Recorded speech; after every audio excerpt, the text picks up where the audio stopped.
Hano hanyu uyu munsi tugiye kwiga muzika, isomo rya mbere, ijambo ry'ibanze. Ubwo mu gihe seminari nkuru yizihiza yubile imyaka 75 igeze mu Nyakibanda, ubwo ni kuva mu 1936 kujya muri 2011, abafatiri bibumbiye mu rugaga rwa Mutagatifu Pawulo mu Nyakibanda ishami rya muzika bifuje gufatanya namwe kubishimira Imana babishyikiriza imfashanyigisho ya muzika. Urumva imfashanyigisho ya muzika impamvu bayitanze buyizihiza imyaka 75, yubile imyaka 75 igeze mu Nyakibanda, kuko yahageze mugora mu 1936 ubu kugera 2011, ubwo nibwo bifuje gutanga imfashanyigisho iri mu rurimi rw'Ikinyarwanda. Mu kwandika imfashanyigisho twagendeye ku yari isanzwe mu rurimi rw'Igifaransa izwi ku izina rya Manuel de Musique Solfège, yasohotse mu bwa mbere mu mwaka wa 1992, nk'uko byifujwe cyane n'abakunzi ba muzika bo mu bice bitandukanye by'igihugu cyacu. Imfashanyigisho yashyizwe mu rurimi rwacu kavukire rw'Ikinyarwanda kugira ngo bifashe abantu benshi, cyane cyane abatumva indimi z'amahanga, ubwo n'abatumva Icyongereza, abatumva Igifaransa, abatumva Igiswahili, abantu nk'abo cyane cyane abatumva indimi z'amahanga guhungukirwa byimazeyo na muzika. Mu kwandika imfashanyigisho ya muzika twahuye n'imbogamizi nyinshi, kuko urabona muri izo twavuga ko kubura ibitabo byinshi bya muzika twakwifashisha biri mu rurimi rw'Ikinyarwanda, kubura amagambo y'Ikinyarwanda asobanura kimwe n'ayo mu zindi ndimi akoreshwa muri muzika, ndetse n'abonetse akaba agoranye kumvikana ku buryo bubangutse. Niyo mpamvu muzasanga ari twifashishije amagambo menshi y'Ikinyarwanda kugira ngo dusobanure ijambo rimwe yo mu rundi rurimi. Ibi kandi byatumye tugira amagambo amwe n'amwe yo mu rurimi rw'Ikinyarwanda twihimbira ubwacu. Hari naho kandi mushobora kuzasanga amagambo ashobora kuba atumvikana ku buryo bubangutse mu Kinyarwanda cy'iki gihe. Igifaransa, iki ni Igifaransa, urumva hari amagambo menshi utashobora kubonera ibisubizo, ubusobanuro bwo mu Kinyarwanda. Niyo mpamvu uraza kubona muri iki gitabo hari ahantu turajya tugera ugasanga biri kugorana, amagambo yo mu Kinyarwanda ari kugorana. Turashimira tubikuye ku mutima abafaratiri bose bagize urugaga rwa Mutagatifu Pawulo uburyo badahwema guteza imbere umuziki nyobokamana. By'umwihariko turashimira abagize ishami rya muzika, cyane cyane Fratiri Jean de Dieu Tuyisenge, Fratiri Celestin Nzeyimana, Fratiri Sylvestre Munyandinda bitanze bakadufasha gutunganya imfashanyigisho. Twabura kandi gushimira Padiri Fabien Hagenimana na Padiri Faustin Nyombayire badufashije kunoza imfashanyigisho no kuyikorera ubugororangingo. Turangije twifuriza abapadiri, abafaratiri n'inshuti zose ba seminari nkuru ya Nyakibanda, wibuke Nyakibanda iherereye mu karere ka Huye, yubile nziza twifurije kandi abarimu, abiga n'abakunzi ba muzika kuzanogerwa no gukoresha igitabo. Tubifurije umugisha w'Imana. Urugaga rwa Mutagatifu Pawulo ishami rya muzika, kuwa 5 Werurwe 2011. Hari iri buriro ryanditswe n'abatunganyije icapwa rya 4 ry'imfashanyigisho mu rurimi rw'Igifaransa mu mwaka wa 2006. Tutashatse guhindura mu rurimi rw'Ikinyarwanda.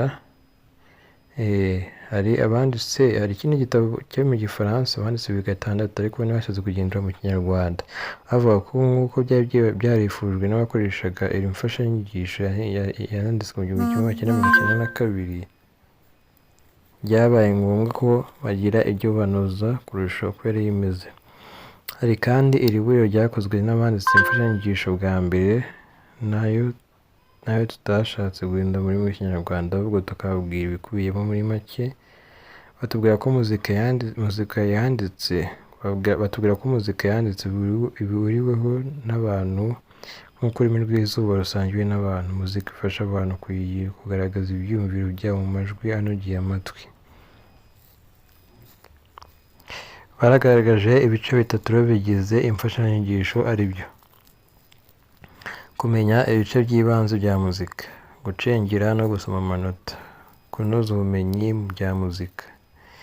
Hari amabaruwa abepiskopi ba diyoseze ya Butare banditse bashimira abagize urugaga rwa Mutagatifu Pawulo mu Nyakibanda uburyo bakoresha impano zabo bagatanga umuganda mu iyogezabutumwa,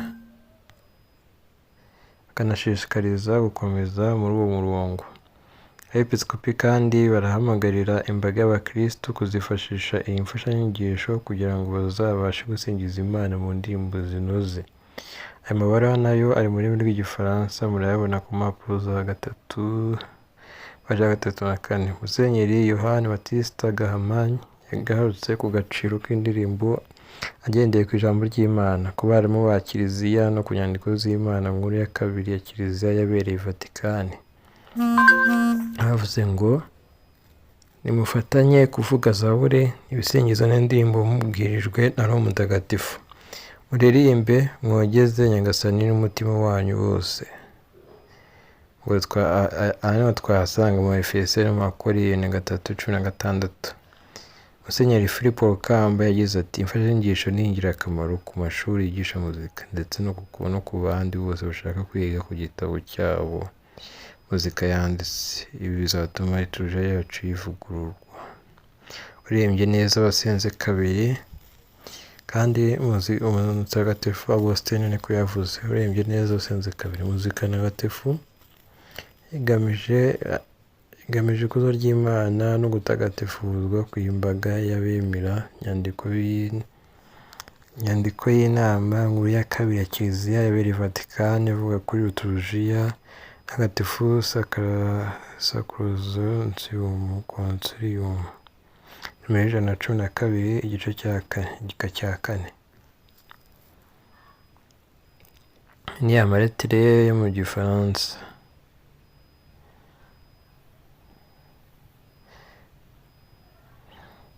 Igice cya mbere, inyigisho z'ingenzi mbere yo gutangira muzika.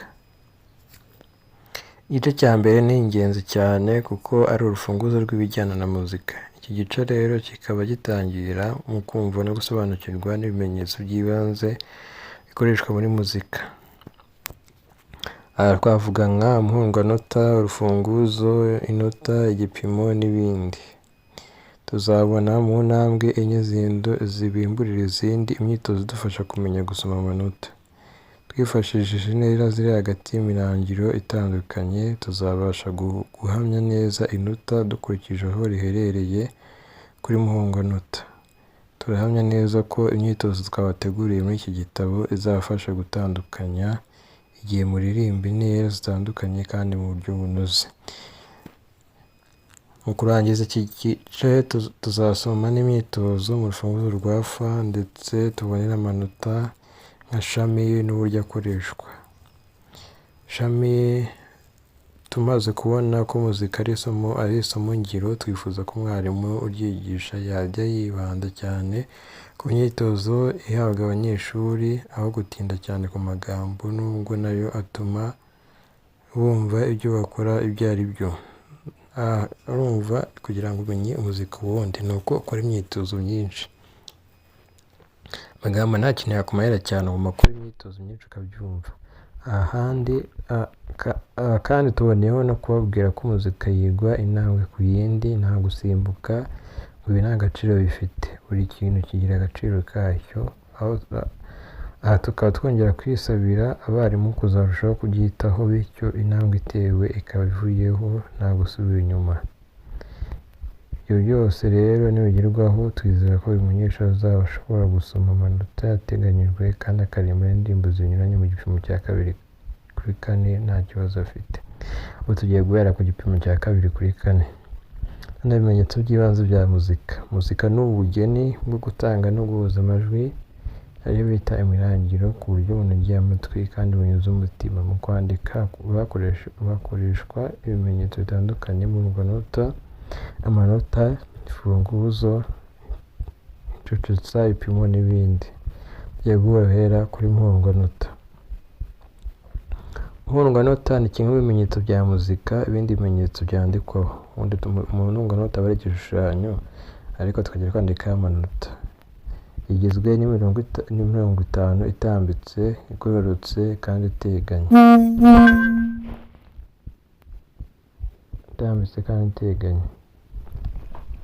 Intera iri hagati y'iyo mirongo iba ingana. Intera hagati iyo mirongo ibarwa uhereye hasi ugana hejuru. Utava umurongo wa mbere aba ari inota rimwe, umurongo wa kabiri kuko iyi mirongo iba ingana. Imyanya iri hagati y'iyo mirongo irabarwa cyane. Imyanya iri hagati y'iyo mirongo irabarwa cyane kuko nayo ikoreshwa. Ifite imirangiro yayo, nayo ibarwa kimwe n'imirangiro iri ku murongo. Imyanya yo hagati iragaragazwa n'inyuguti, naho imirongo itanu iragaragazwa n'imibare. Dufite imibare 1, 2, 3, 4, 5. Tukagira inyuguti A, B, C, D. Noneho hasi no hejuru y'imirongo 5 igize impundwanota biyongeraho kandi imirongo y'inyongera. Imirongo y'inyongera ifasha kwandika imirangiro yigiye hejuru cyane, hejuru ya mpundwanota, cyangwa imirangiro yo hasi cyane munsi ya mpundwanota. Ubwo dufite 1, 2, 3, 4, 5. Noneho hagati tukagira A, B, C, D. Noneho iyo tumanitse amajwi turaza kuyavuga. Iyo tumanutse hari ayo tugira hasi, hari n'ayo tugira hejuru, uko tugenda tuzamuka. Iyo umuntu avuze ngo ta, undi akavuga ngo ta, urumva tuba tuvugiye hejuru. Urufunguzo ni ikimenyetso cya muzika gishyirwa mu ntangiriro ya mpundwanota, kikaba gifashe ku murongo runaka, bityo kigaha izina ryacyo amanota ari kuri uwo murongo gifasheho. Andi manota rero agakurikiraho uko bisanzwe uhereye ku izina ry'iryo nota urufunguzo rufasheho. Tuba dufite urufunguzo, dufite ubwoko, harimo 3 y'imfunguzo: urufunguzo rwa so, urufunguzo rwa fa, urufunguzo rwa do. Noneho urufunguzo rwa so rufashe ku murongo wa kabiri wa mpundwanota. Umurongo wa kabiri ubwo ni uyu nguyu. Urareba umurongo wa mbere uri hasi, uri umurongo wa kabiri. Ubwo umurongo wa kabiri ni uyu nguyu, niho hari so, urufunguzo rwa so. Urufunguzo rwa fa rufashe ku murongo wa 4 wa mpundwanota. Ubwo ni 1, 2, 3, 1, 2, 3, 4. Hano umurongo wa 4 dufite 50 ufashe ku murongo wa 4. Kandi ntabwo uhera hasi, ntabwo waza ngo ubare uhereye hano hejuru ngo 1, 2, 3, 4. 1, 2, 3, 4. Oya. Ubwo 1, 2 uhera hano hasi. Urufunguzo rwa do rufashe ku murongo wa 3 wa mpundwanota. Umurongo wa mbere, wa kabiri, wa gatatu. Hano imfunguzo zikunze gukoreshwa ni urufunguzo rwa so n'urufunguzo rwa fa. Naho rwa do ntirugikoreshwa cyane, ariko rwarakoreshwaga, turusanga kenshi mu ndirimbo zitiwe Girwari. Tukagira inota. Inota naryo ni ikimenyetso gikoreshwa muri muzika, aho giherereye cyerekana ubutumburuke bw'ijwi cyangwa umurangiro, mu gihe isura yacyo iranga ubutinde bw'umurangiro. Isura yacyo ni ubutinde. Aya ni amasura, noneho iranga ubutinde, sibyo?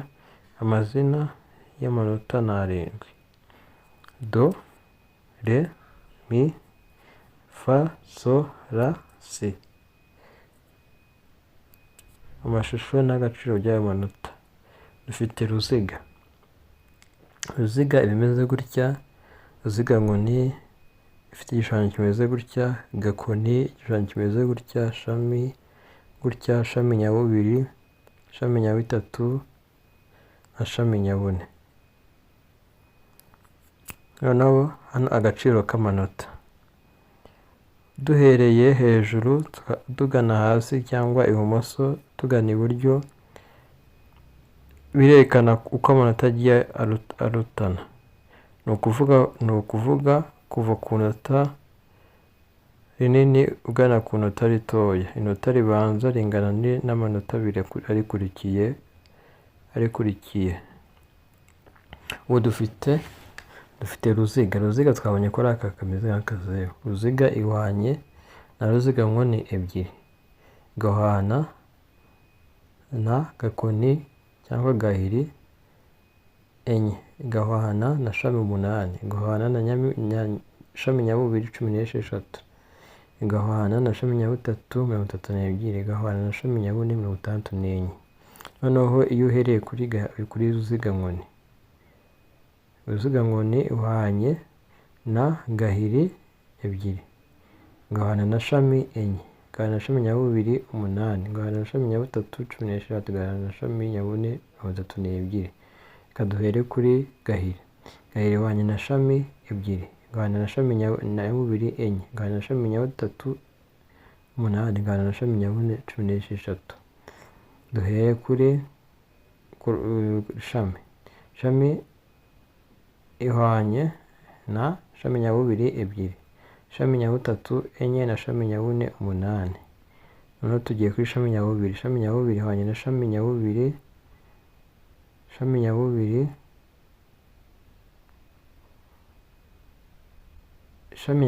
na shami nyabutatu ebyiri, igahwana na shami nyabune enye, shami nyabutatu ihwanye na shami nyabubiri ebyiri.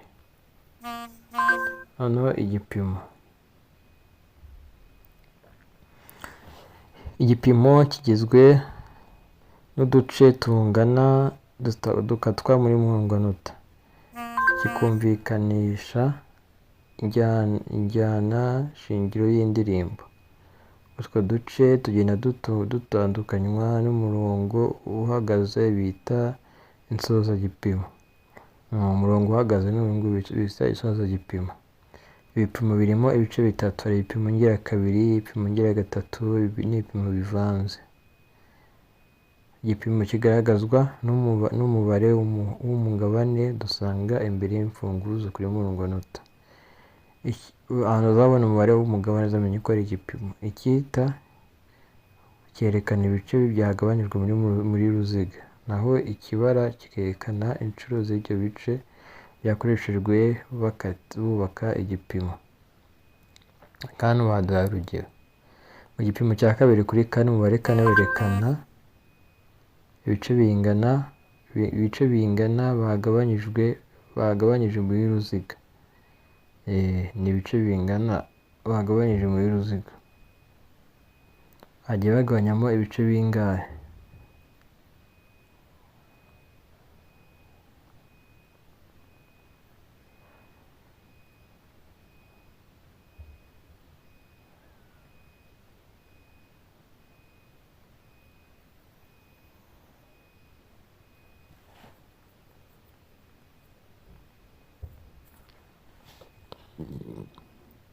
Naho kabiri ikerekana ibice byafashwe muri bya bice ngo bubake igipimo. Ubwo tuzi igipimo cya kabiri kuri kane. Inota risumba irindi ni uko rizaba rifite kane, ribara kane. Ariko muri iyo kane bagiye bafatamo ntabwo iki ni icya kane kuri kane, aho igipimo cya kabiri kuri kane bagiye bafata mu bihe bine. Bagiye bafata amajwi abiri afite agaciro ka kabiri, ubwo kuri kane. Ubwo mu gipimo cya kabiri kuri kane, umubare kane werekana ibice bingana bagabanyije muri ruziga,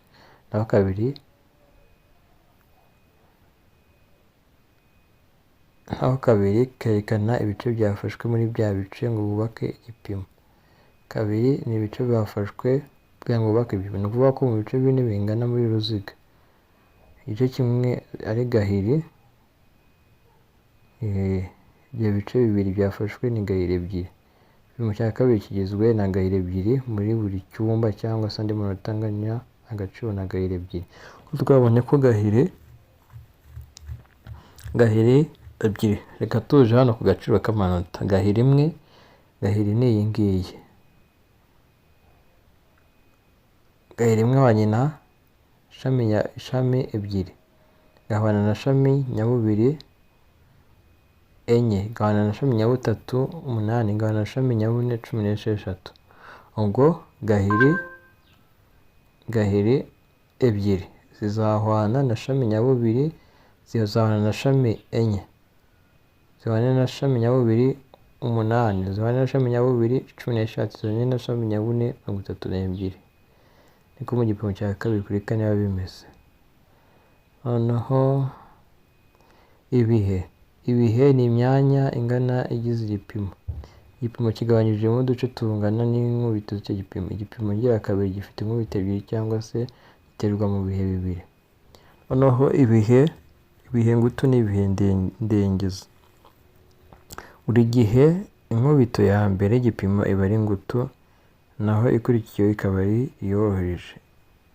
Ibipimo bya kane kuri kane inkubito ya mbere ni ngutu, iya kabiri ni ndengeza, iya gatatu nayo ni ngutu buhoro, nayo iya kane ndengeza. Mbese buri gipimo nacyo kigabanyijemo ibice ngutu na ndengeza.